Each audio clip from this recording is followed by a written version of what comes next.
Olá, amigos e amigas da TV Suprem. Nós estamos reunidos para mais um programa do Papo Suprem. Hoje com uma entrevista muito especial com o Dr. Antônio Monteiro dos Santos, nosso amigo Dr. Antônio, que tem participado em várias atividades da União Planetária e da TV Suprem. Ele representa a Unipaz no movimento Pedagogia das Virtudes, que é secretariado pela União Planetária. Participou de seminários, fez o Café com Virtudes. Então, ele é nosso conhecido e tem um cabedal em psicologia extraordinário. Antônio, muito obrigado pela sua presença aqui. É uma honra receber você aqui nos nossos estúdios. A sua trajetória de vida, o seu trabalho é algo exemplar e nós vamos mostrar para o espectador. Sou eu que agradeço, Fernando. Você sabe que essa relação que a gente tem é uma relação assim de muita amizade que a gente já vem com alguns anos, né? Vem fazendo desde o início desse movimento da Pedagogia das Virtudes, né? E eu que agradeço, gostaria de dar bom dia a todos os telespectadores. E é um prazer enorme estar aqui para a gente realmente falar sobre, acho que é um assunto importantíssimo no dia de hoje, né? Nós vamos falar sobre o lançamento do livro que o Dr. Antônio fez, mas no primeiro bloco eu quero conversar um pouco sobre a história de vida e a formação profissional do Antônio, chamado de Antônio. Claro, lógico. Ele nasce no interior de Minas, em Paracatu, vem para Brasília, tenta ir para Minas Gerais como jogador de futebol. Imaginem vocês, que era um exímio jogador.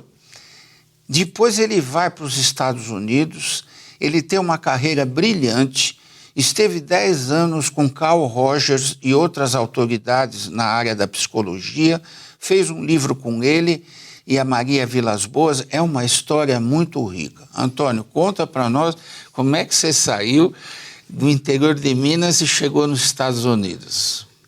Fernando, a lembrança que eu tenho de Paracatu é uma coisa interessante, porque eu nasci numa família com bastante dificuldades financeiras, né?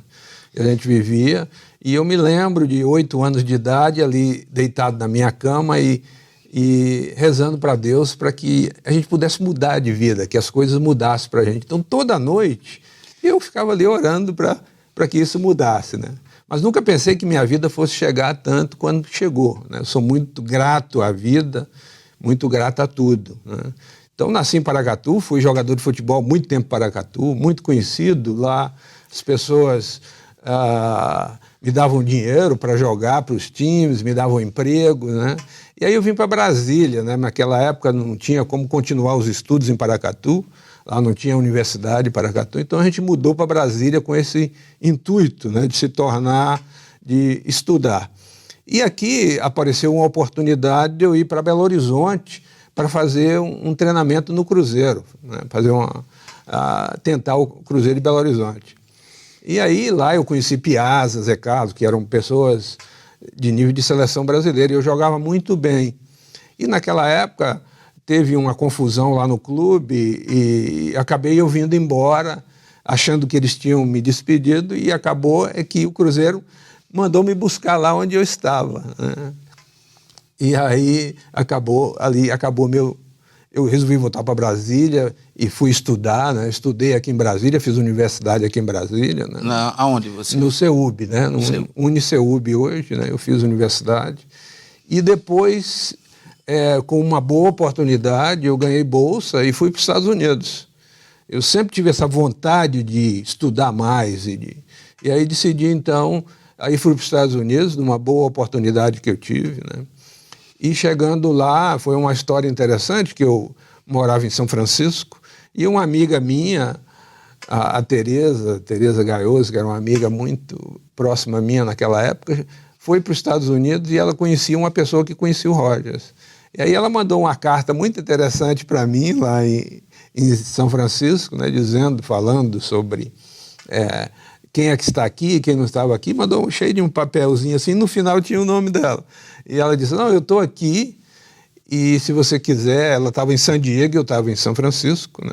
Eu não tinha entrado na universidade ainda, porque eu não tinha passado no TOEFL naquela época. O exame de inglês.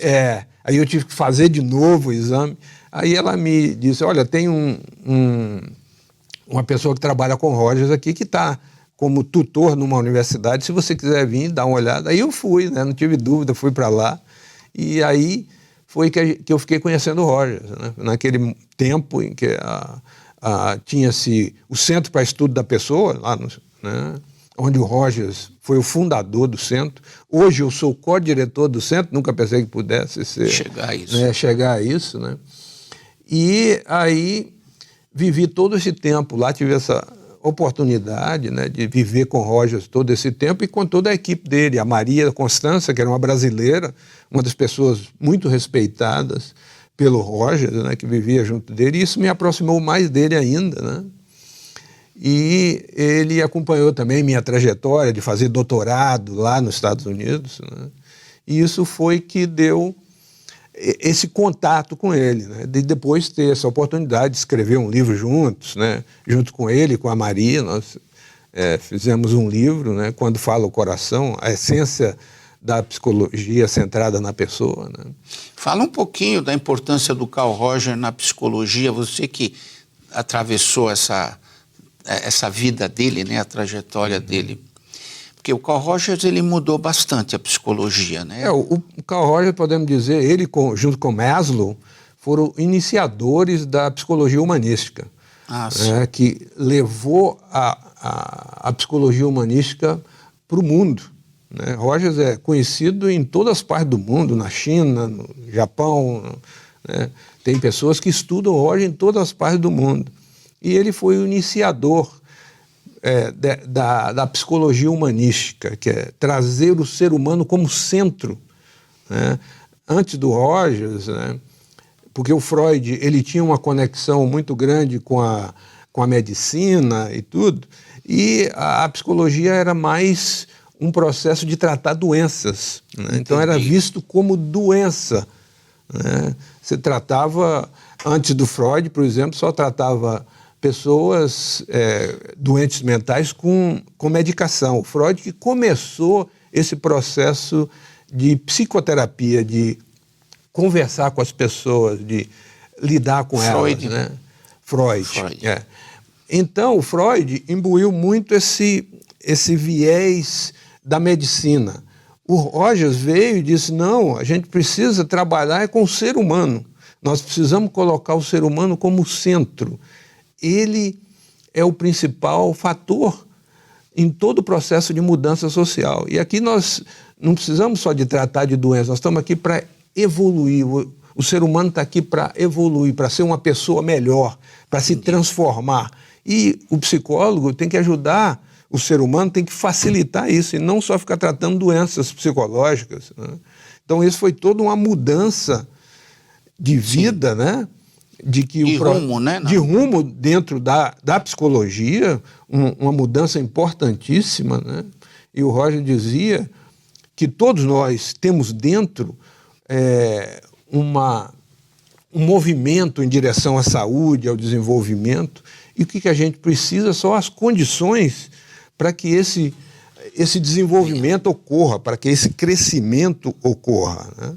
Nesse sentido, a psicologia dele favorecia esse despertar. Sem dúvida, é o despertar do ser humano, né? A psicologia humanística veio para ajudar esse despertar. É o centro de tudo que nós temos hoje, da psicologia positiva, da inteligência emocional, tudo isso veio desse processo de desenvolvimento do ser humano. E você estava lá bem na época dessa expansão? Exato, eu estava lá bem no centro de tudo isso, né? Interessante. E foi realmente um momento muito importante no desenvolvimento da psicologia, no desenvolvimento do processo social de mudança, né? Que veio com todo aquele tempo de hippies, de todo um processo de mudança social muito grande, né? Nos anos 68 né? Mudança de valores. Mudança de valores, de crenças, de tudo, né? Assim como está acontecendo hoje. Hoje nós estamos participando de um processo de mudança, né? Um processo de mudança que pode nos levar a uma nova sociedade. Né? Sim. Hoje nós estamos com esse processo. Né? Então, foi muito importante para mim participar de tudo isso. Né? Foi uma experiência realmente muito rica, né? Estar lá vivendo aquele momento, depois vim para o Brasil e trazer muito daquilo. Né? Sim. Eu trouxe o Rogers aqui uma vez, nós tivemos um encontro muito grande aqui, com mais de 300 pessoas. Né? Então, esse foi todo um trabalho que me levou ao que eu estou hoje também. Né? Porque hoje eu busco aquilo que eu iniciei lá, né? Que é a busca de melhor vida para todos nós. Né? Não só para a minha própria família, para mim, mas para todas as pessoas. A minha preocupação é uma coisa que eu me falava do futebol, que é uma coisa muito interessante, o que eu gostava mais no futebol é de ver as pessoas alegres. Então, as minhas jogadas, os meus gols, levavam as pessoas a ficar alegres. Então, eu pensei nisso e hoje eu transmito isso para a minha vida, de que o meu papel hoje é ajudar as pessoas a serem felizes. Bem nessa linha do Dalai Lama, do Papa Francisco, né? De que a felicidade está em ajudar o outro a ser feliz, em ajudar o outro a se desenvolver e a crescer como pessoa. Nós vamos fazer um breve intervalo, mas eu espero que nesse primeiro intervalo vocês tenham avaliado a importância do Dr. Antônio na psicologia do Brasil e também nos Estados Unidos, um brasileiro participando de um processo internacional na psicologia e transformando muita coisa no Brasil. Nós voltamos logo para o segundo bloco.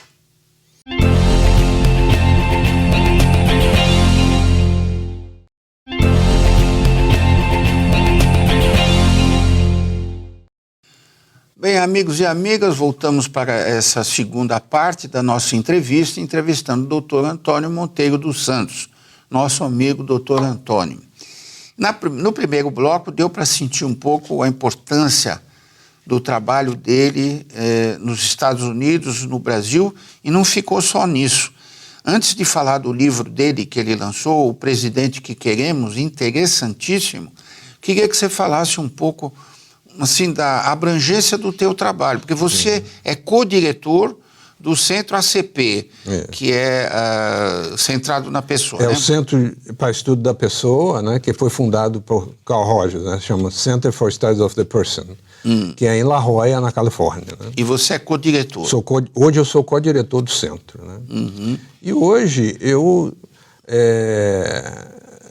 casei, né, com a Lígia Maria, e tenho uma filhinha de 2 anos, a Gabriela, né? Isso é uma coisa assim que coisas que acontecem na vida que será que isso vai acontecer mesmo, né? Depois de tanto tempo, né? E além de ser co-diretor do centro, eu já fui professor visitante da Universidade de Viena, né?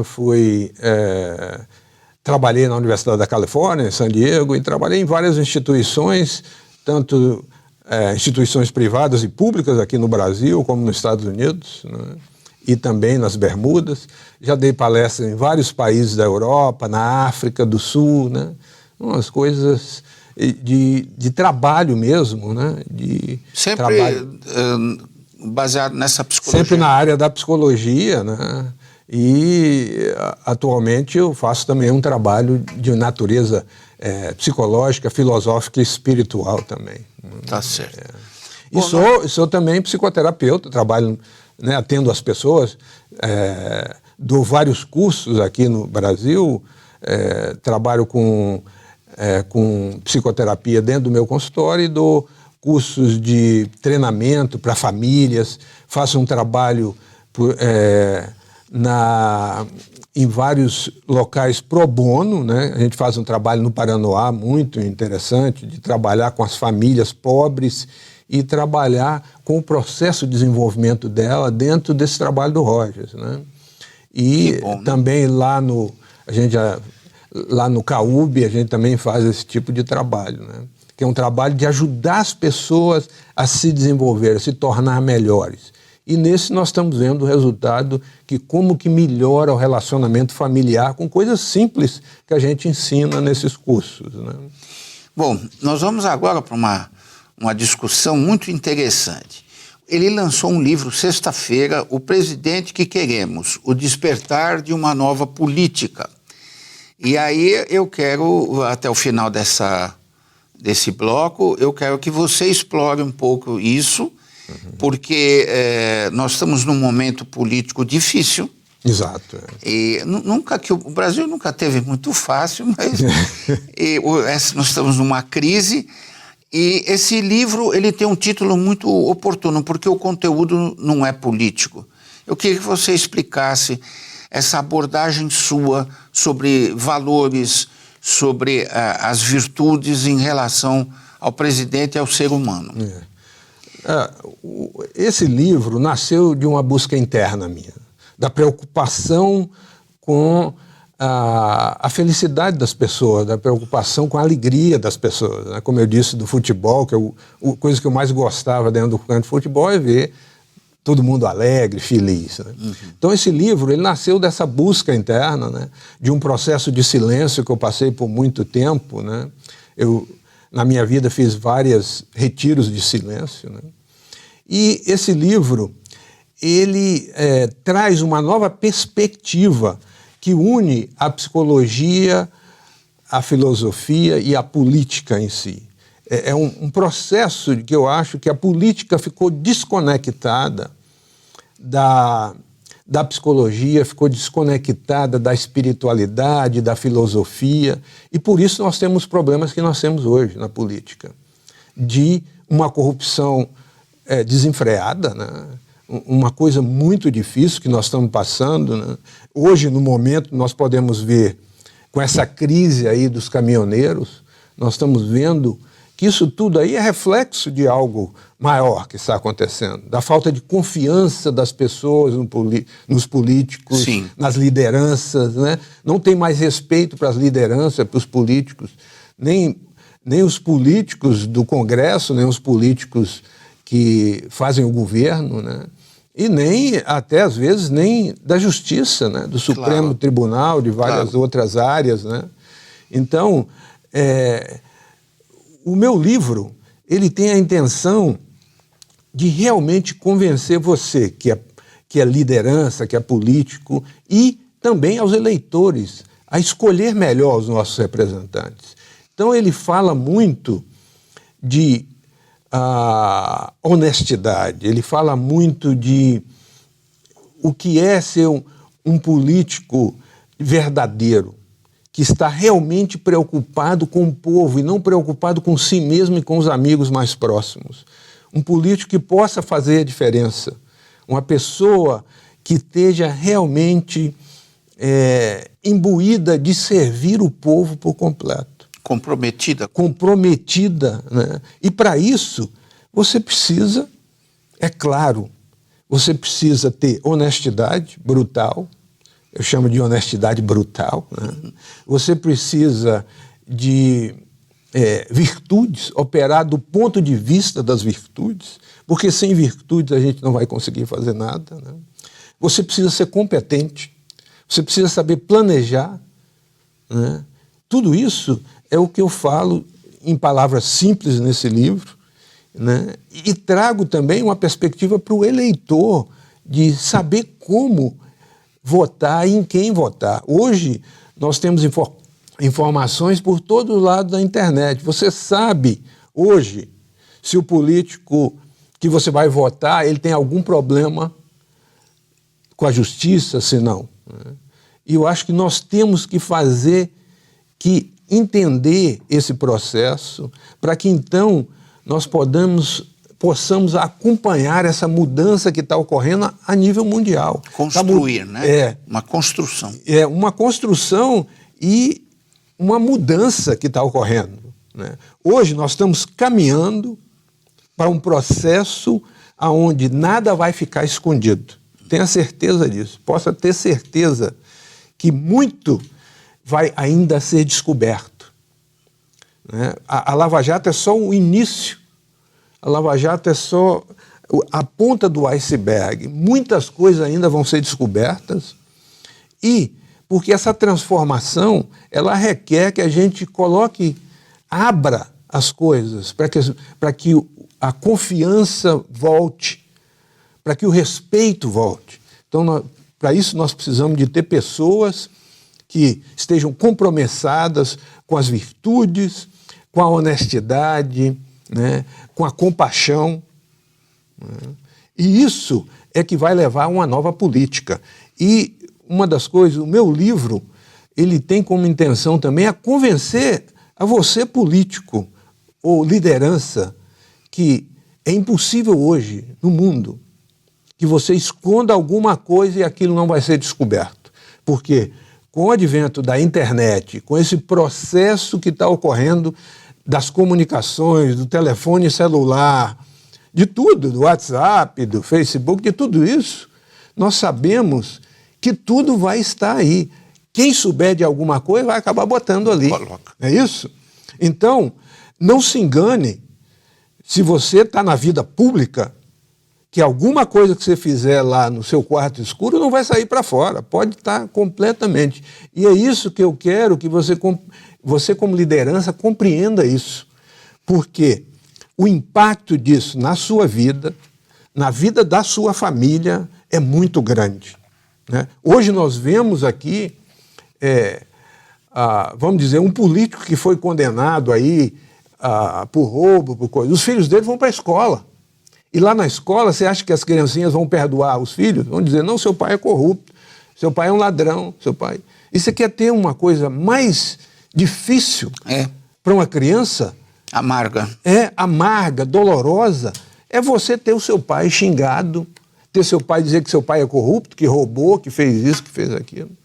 Isso é um impacto muito grande, por isso que eu quero convencer. Meu livro tem como essa intenção de trazer isso, que as virtudes valem a pena, né? A honestidade vale a pena, tanto para a sua família como para os outros, como para as pessoas. Eu queria que, nesse final de entrevista, você fizesse uma breve relação entre a psicologia humanista e o despertar das virtudes. Como é que a psicologia humanista fala do despertar das virtudes? Eu acho que a psicologia humanística fala do crescimento da pessoa, em busca de ser uma pessoa melhor, de ser uma pessoa capaz de conectar-se com, sei lá, com o que ela tem de melhor dentro dela.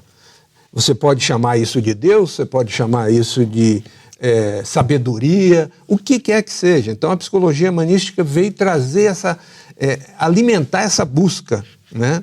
E quando você busca, você está indo em direção às virtudes, não é isso? Isso está tudo no seu livro. Isso está tudo no livro. Né? É uma grande oportunidade. Em busca disso, né? Uhum. Então, é muito importante, tem um aspecto importantíssimo, eu sei que o tempo está terminando, mas que hoje nós temos um problema sério a nível psicológico, mental, que é a separação da inteligência e da sabedoria. Hoje as pessoas são muito inteligentes. Você comenta isso, né? Eu comento no livro. As pessoas têm uma inteligência muito alta hoje, mas a inteligência, ela sem sabedoria, é muito perigosa. É o que eu digo isso, ela é destrutiva, porque ela constrói coisas pensando só em si e nas pessoas que estão do seu lado. A sabedoria não, ela está preocupada com todos, igualmente, que todos nós somos irmãos, todos nós participamos de uma mesma vida e que todos nós temos os mesmos direitos. E é isso que é o cerne da política. A política brasileira tem que se voltar para isso. Que eu estou preocupado com todos, não só quem está aqui. Né? Então eu digo que até parodiando o Martin Luther King, eu digo, eu não tenho um sonho, eu tenho uma visão de que um dia pessoas de completa honestidade vão subir a rampa do Palácio do Planalto, ou subir as escadas do Congresso, né? Ou então as escadas do Supremo Tribunal Federal, para que não se tenha mais dúvida e que nós possamos, então, criar um país onde todos possam desfrutar das melhores coisas. E eu sou muito otimista com relação a isso. Nós estamos caminhando para lá, apesar de todas as dificuldades que estamos enfrentando hoje, com essa crise que nós estamos, nesse exato momento, enfrentando, da gasolina, dos caminhoneiros, de tudo isso. Eu sou muito otimista, que a gente não precisa ter medo que esse momento vai passar e que nós vamos ter dias melhores, principalmente se a gente fizer algo, e uma maneira de eu fazer alguma coisa foi fazendo esse livro. Nós poderíamos fazer várias entrevistas com o Antônio. Eu conheço ele pessoalmente, eu tenho me enriquecido muito. Parabéns pelo livro. Obrigado. Obrigado pela sua presença aqui nos estúdios e esperamos contar com você outras vezes, tá bom? Sou eu que agradeço, Fernando. É um prazer enorme sempre estar com você. A gente tem essa alegria junto, por isso que a gente faz coisas boas juntos, né? Então é um prazer estar aqui, guria. Gostaria de agradecer muito a TV Suprem, a Ulisses e todos os que participam aqui da TV Suprem, o pessoal da filmagem hoje. É um agradecimento muito grande, é uma oportunidade para que eu possa divulgar essas ideias que eu acho que são fundamentais e importantes para o processo político nacional que nós estamos vivendo nesse exato momento. Obrigado pela audiência, até o nosso próximo programa. Esperamos por você.